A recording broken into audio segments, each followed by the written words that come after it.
Meet Charles Ponzi, the man whose name became the blueprint for one of the most dangerous scams in history. His scheme was so big, it fooled banks, investors, and even the US government. But how did one man trick the world? And why are people still falling for the same scam today? Welcome to Scamproofed. In this episode of Conmen and Masterminds, we uncover the rise and fall of Charles Ponzi and the victims who lost everything. We'll trace the scheme, the people it destroyed, and the warning signs every investor must know. Chapter 1. The Mastermind.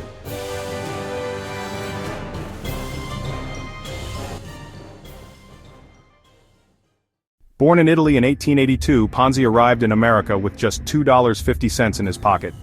By 1920, he promised investors a shocking 50% return in just 45 days. His trick? Buying and reselling international reply coupons for postage. At least that's what he claimed. He said he would buy reply coupons cheaply abroad and redeem them for more postage here, profiting from exchange differences. It sounded plausible to many. A clever arbitrage anyone could believe.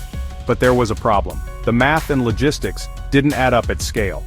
Ponzi never built the machinery to actually redeem enough coupons to pay those returns. Instead, he relied on one thing: trust.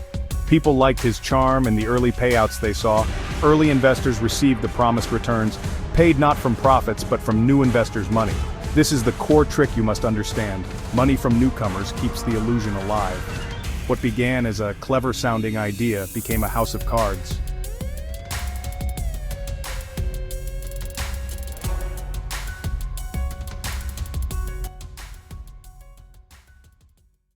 Money poured in. Thousands of people invested, convinced they had discovered a genius. In reality, Ponzi never had a working business model. He simply used money from new investors to pay old ones. This is what we now call a Ponzi scheme.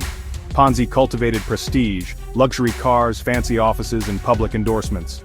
His advertising and the initial payouts created social proof that drew more investors.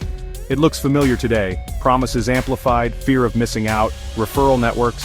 As more cash arrived, the system required ever more new money to keep paying earlier investors. Then small cracks appeared: delays, missed redemptions, whispers in the press. Some tried to withdraw funds and found it increasingly difficult. Rumors spread, withdrawals spiked, and the scheme teetered. In months, the impossible math could no longer be hidden.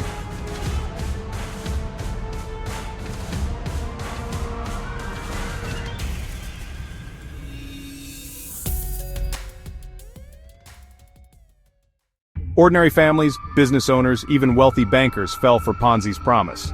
Some invested their life savings. When the scheme collapsed, over 20,000 people lost their money, an estimated $20 million at the time. That's over $250 million today. Businesses closed, retirements vanished, trust shattered across communities. Victims described the loss as devastating. Many never recovered. Legal battles followed. Some got partial redress, but most losses remained. The scale made recovery nearly impossible. A century later, the mechanics differ, but the human cost remains the same.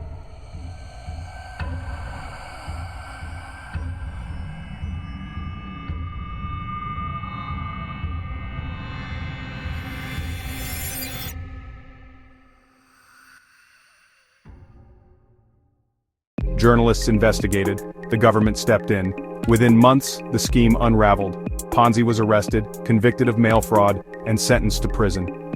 His name would forever be linked to the very crime he perfected, a cautionary tale written into legal history. The speed of his rise and fall shocked a nation, and his surname became shorthand for fraud.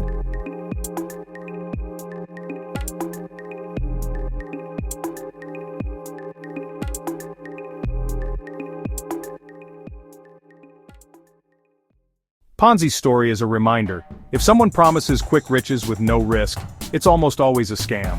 Look for the red flags: guaranteed returns, no clear business model, and pressure to recruit others. Do your homework, verify registrations, check auditors, and question anything that seems too good to be true. Regulators and journalists matter. They often catch what individuals cannot. Don't be the next victim. Stay alert, stay scam-proofed. Subscribe and like for more videos.